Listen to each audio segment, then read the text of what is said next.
Dalam video ini saya akan kongsikan satu update tentang Part 1 yang hari itu, bagaimana cara membuat bekas liquid fertilizer. Kemudian kita cerita tentang cara menggunakan liquid fertilizer tersebut, dan juga bagaimana cara membuat kandungan nutrien dekat dalam liquid fertilizer ni, dan kebaikan menggunakan JLF. Kita go to the first part dulu, update kepada design yang saya buat hari itu. Secara keseluruhannya saya boleh katakan design yang dulu tu fail, gagal. Sebab kalau kita tengok the intention saya supaya air itu keluar daripada bawah ni, tapi kalau kita buka ni, air yang keluar tu tak banyak, sikit je.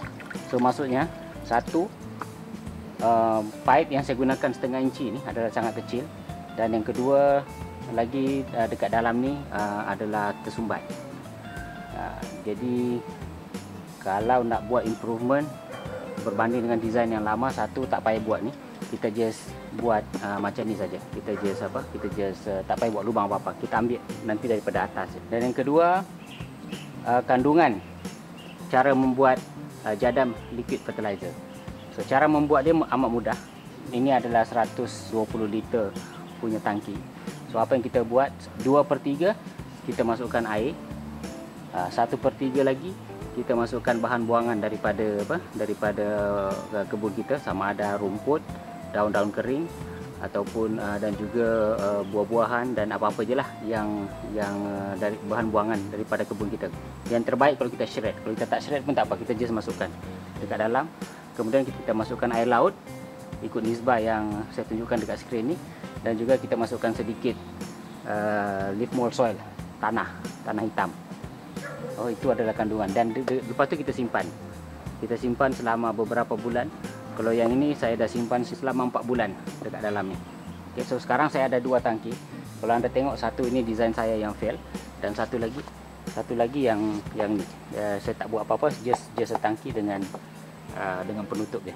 Kita campur bahan-bahan tadi, kemudian kita biarkan selama berbulan-bulan sampai dia hancur. So kita tengok condition dekat dalam ni, bagaimana keadaan bentuk JLF. Saya ada 2. Yang ini yang pertama saya buat, dengan ini yang kedua, tapi saya buat dalam masa hari yang sama. So it's okay. So kita tengok kandungan dia, bagaimana keadaan JLF yang sebenarnya. Ini adalah keadaan JLF, dah hitam. Semua yang hijau dah jadi hitam. Bau dia memang busuk, dia berbuih. So itu menunjukkan ada aktiviti mikrob ke dalam ni. Okay. Tengok daun yang hijau pun dah jadi coklat. So bau itu sebenarnya jangan risau, sebab itu just adalah proses putrefaction ataupun proses penguraian nitrogen. So penguraian nitrogen ni dia lebih busuk berbanding dengan penguraian gula. Penguraian gula dia lebih bau manis dan bau wangi. So aktiviti anaerobik dekat dalam ni jangan risau, dia sebenarnya okey. Walaupun ramai yang kata anaerobik itu tak baik, tapi dalam kaedah jadam, kaedah anaerobik dia adalah acceptable. Kita tengok yang satu ni lagi. Ini sama, cuma sedikit berbeza. Yang ini sebab di dalam ni saya ada letakkan buah-buahan. Kalau saya jumpa macam buah kedondong ataupun buah belimbing, saya akan masukkan. Kalau tengok dekat dalam ni ada buah belimbing, buah-buahan. So ini adalah resepi jadam yang menggunakan buah-buahan. Yang ini untuk high nitrogen content, yang ini cuma daun-daun dan batang pokok saja.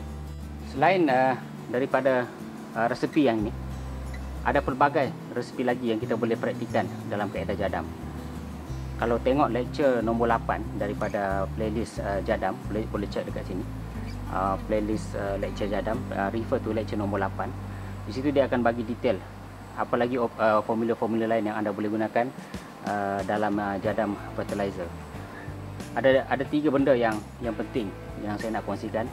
Yang pertama adalah formula yang biasa atau formula yang paling senang ialah apa-apa saja yang ada dekat keliling rumah anda, buang, masukkan dekat dalam ni, campur dengan tanah, campur dengan air laut sedikit, dan tinggalkan selama beberapa bulan sampai dia berbau busuk ataupun hitam, dan kemudian kita gunakan. Yang kedua, kalau anda ingin jadi lebih spesifik, maksudnya kalau anda tanam cili, anda gunakan cili dekat dalam ni. Kita campur dengan daun-daun tadi, anda masukkan buah cili, batang cili, daun cili semua dekat dalam ni. Okay, so dia punya logik adalah cili yang hidup itu mengandungi bahan-bahan yang diperlukan oleh cili secara seimbang dah. So cili yang hidup tu dah ada kandungan nutrien yang diperlukan oleh cili, yang lebih dia tak ambil. So balance nutrien dalam cili itu yang kita hancurkan, kita masukkan dia sebagai baja, dan kita akan ada baja balance untuk cili. So kalau anda tanam cili, buat cili. Kalau anda tanam strawberry, buat masukkan strawberry. Tomato. Kalau dalam kes saya dusun bandar, saya masukkan semua apa yang saya tanam.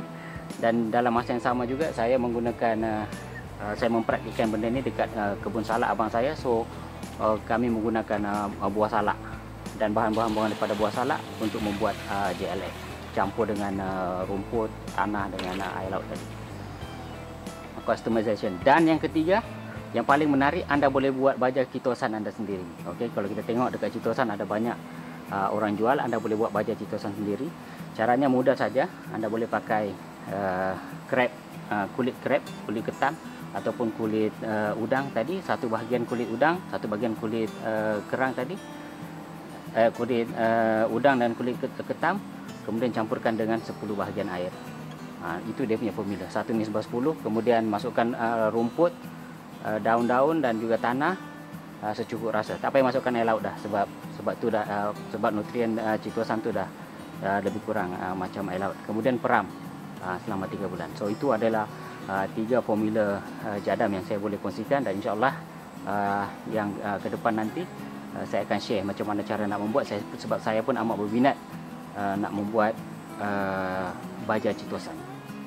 Selain daripada itu juga anda boleh buat option-option yang lain, iaitu bahan makanan yang terbuang, even jadam juga mengesyorkan menggunakan bahan buangan daripada binatang sebagai kandungan, dan juga even bahan buangan daripada manusia juga. Tapi dalam kes ni saya tak praktikan benda itu. So kita cek pH, berapa pH JLF. Kalau ikut jadam dia kata pH dia 7. So dalam kes ni kita ambil kertas pH ni, kemudian kita rendam. Kalau kita tengok pH dia adalah antara 6 dengan 7. Okey, dia adalah sangat neutral. Jadi dia tidak berasid tapi sangat neutral. So itu adalah pH jadam liquid fertilizer. Cara menggunakan dia amat mudah. Kita just ambil satu bahagian JLF ni. Satu bahagian JLF ni kita campurkan dengan 10 bahagian air.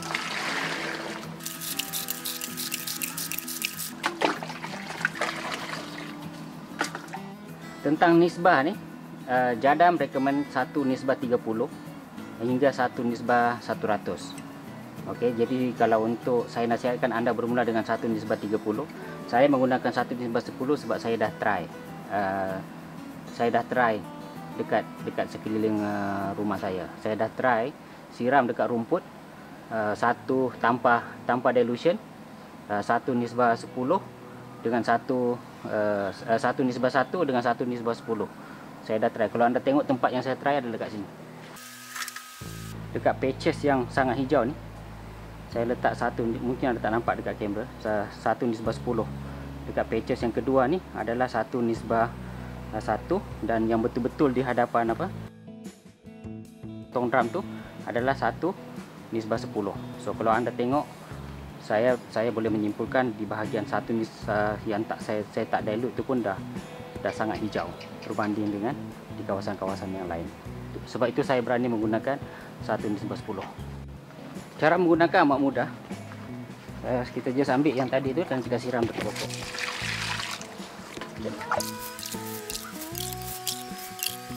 Kadang-kadang hasil akhir juga saya simpan, letak dalam kompos saya. Selain tu, anda juga boleh menggunakan penyembur ni untuk foliar feed liquid fertilizer tadi. Tapi kalau anda nak menggunakan penyembur ni, saya cadangkan anda tapis dulu supaya dia tidak menyumbatkan penyembur anda. Okey, kita mula dengan keburukan dulu menggunakan apa? Menggunakan JLF. Yang keburukan yang pertama adalah kalau anda menggunakan dia terlalu awal, nanti banyak rumput-rumput asing akan tumbuh dekat tempat yang anda kalau dia tak cukup masak lah tempat yang anda tanam tu. Kalau anda tengok dekat area tempat yang saya buat eksperimen ni, anda tengok akan banyak rumput-rumput asing berbanding dengan tempat-tempat yang lain. Okay. Itu adalah benda pertama, anda hati-hati. Kena pastikan dia lama lah sampai dia warna hitam, sampai biji benih dekat dalam tu hancur, baru anda pakai supaya rumput asing tak tumbuh. Yang kedua, bau busuk. Bau dia memang busuk. Even selepas dilution pun bau dia akan busuk. Kalau bau dia melekat dekat tangan, memang dia akan makan malam ni kena pakai sudu. Macam itulah bau busuk dia. Tapi yang kedua, kita baik, itu dua keburukan yang dapat saya simpulkan. Dan so far yang ketiga, kalau anda tengok risiko mati tu tak adalah. Kalau tengok even tanpa dilution pun, kalau kita tengok tempat tadi rumput tanpa dilution pun, satu yang kita tengok ada tempat yang subur, ada tempat yang kurang yang macam biasa, tapi tak ada tempat yang mati. Itu yang penting. Kesan yang kita tak ada, iaitu kesan rumput mati tak ada. So even dilution 1:1 pun eksperimen saya tak ada rumput saya mati. Tapi saya tak buat eksperimen dekat pokok sayur, saya buat dekat rumput saja. Jadi apa-apa yang anda buat tu ada caveat sikit lah. Risiko anda tanggung sendiri, dan pastikan anda buat eksperimen dekat tempat anda. Tapi so far apa yang saya lakukan 1:10 atau 1:30, insyaAllah boleh. Kebaikan dia yang pertama adalah dia adalah sangat murah. Sebab bahan-bahan yang kita gunakan semua bahan-bahan di persekitaran kita saja. Okay, sangat murah. Lepas tu yang kedua, dia adalah nutrien yang balance. Sebab apa yang kita ambil adalah daripada tumbuhan itu sendiri. So bagi saya itu adalah nutrien yang balance.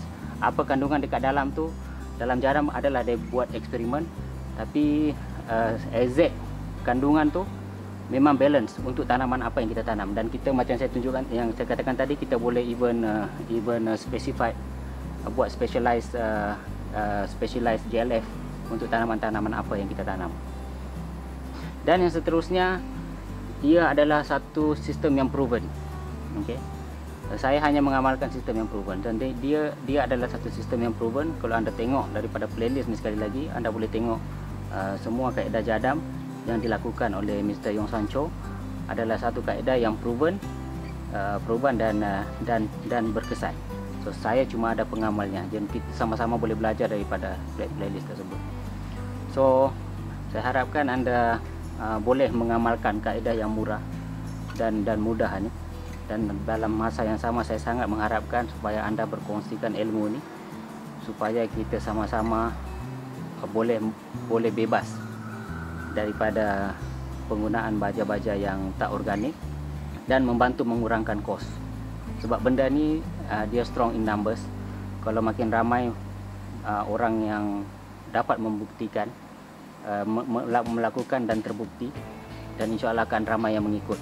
Mungkin bermula daripada skill yang kecil macam saya dekat Dusun Bandar dengan anda dalam pasu, mungkin insyaAllah akan ada orang yang follow dari skala yang besar. Dan apabila ramai orang menggunakannya, dan tiba-tiba mereka realize yang kos pertanian itu sebenarnya sangat murah, dan insyaAllah akan menurunkan harga makanan dalam masa yang sama, memberikan keuntungan yang lebih banyak kepada petani, sebab kos dia mendekati kosong. So itulah, sama-sama kita berkongsikan ilmu yang baik ini. Semoga ia lebih tersebar kepada lebih ramai orang untuk kebaikan kita semua, dunia dan akhirat. Itu saja.